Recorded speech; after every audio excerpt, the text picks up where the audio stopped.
तृतीय पाठ है। तीसरा पाठ आत्मज्ञ एव सर्वज्ञ।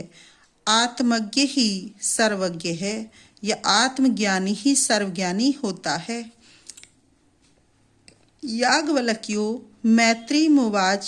याज्ञवल्क्य ने मैत्रेयी से कहा, मैत्रेयी, हे मैत्रेयी, उद्यास्यन् अहम अस्मात् स्थानाद् अस्मि। मैं इस स्थान से ऊपर जाने वाला हूँ। यह कहने का तात्पर्य है कि मैं इस गृहस्थ आश्रम से पारिव्राज्य नामक अन्य आश्रम में जाने वाला हूँ। ततस्ते अनया कात्यायनिया विच्छेदम करवाणी इति।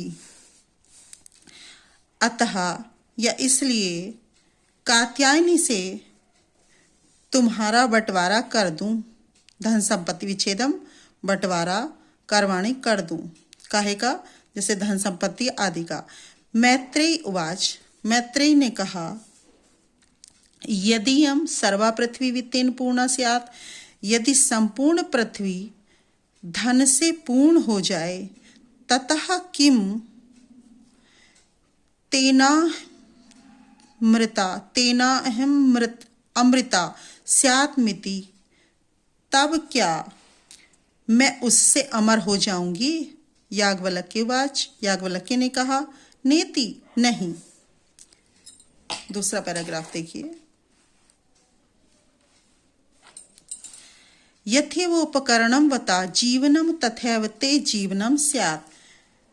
जैसा ही साधन संपन्न या धन वालों का, यथैवोपकरणं वता यानी धनवानों का या जैसा ही साधन संपन्न जीवनम जीवन होता है, तथैव ते जीवनम स्यात् वैसा ही तुम्हारा जीवन होगा। तथैव ते जीवनम स्यात् वैसा ही, ते मीन्स तुम्हारा जीवनम जीवन, स्यात् मीन्स होगा, यानी वैसा ही तुम्हारा जीवन होगा। अमृत तत्वस्य तु नाशास्ति वित्तेन इति। धन से अमरता की न्याशास्ति आशा नहीं है, यानी धन से अमरता की आशा नहीं है। सा मैत्री, मैत्रेयी बोली, सा वह स्त्रीलिंग में आया है तो इसलिए आया है सा। वह मैत्रेयी उवाच।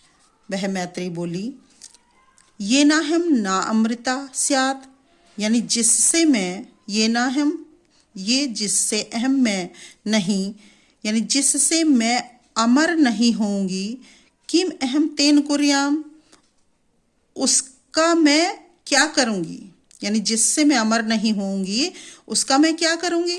यदेव भगवान केवलम अमृत तत्व साधनम जानाति।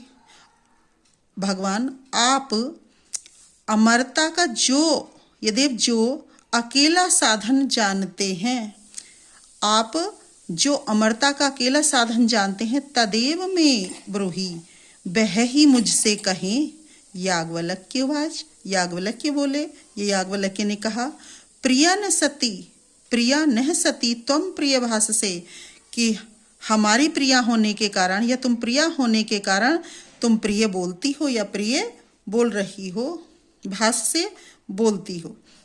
एहि आओ उपविश बैठो, व्याख्यास्यामि ते अमृत साधनम,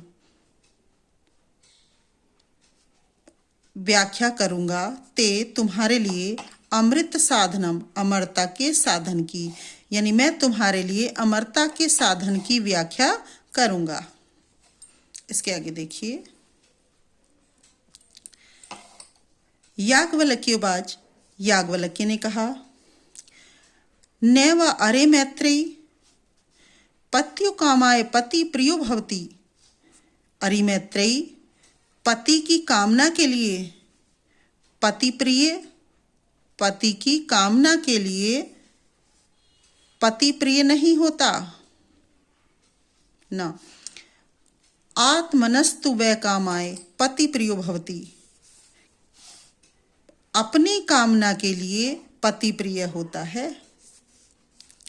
नैवा अरे जायाया कामाय जाया प्रिया भवति। और अरि पत्नी की कामना के लिए, जाया कहते हैं पत्नी की, पत्नी की कामना के लिए पत्नी प्रिय नहीं होती, बल्कि आत्मनस्तु वह कामाया जाया प्रिय भक्ति, अपनी कामना के लिए पत्नी प्रिय होती है। न व अरे या पुत्रस्य वित्तस्य न कामाय पुत्रो वित्तम व प्रिय भवति। और पुत्र और वित्त कहते हैं धन को, पुत्र और धन की कामना के लिए पुत्र और धन प्रिय नहीं होते। आत्मनस्तु वै कामाय पुत्रो वित्तम व प्रिय भवति, बल्कि अपनी कामना के लिए पुत्र और धन प्रिय होते हैं। न व अरे सर्वस्य कामाय सर्वम प्रिय भवति, और सबकी कामना के लिए सब प्रिय नहीं होते। आत्मनस्तु वै कामाय सर्व प्रिय भवति, बल्कि अपनी कामना के लिए ही सब प्रिय होते हैं।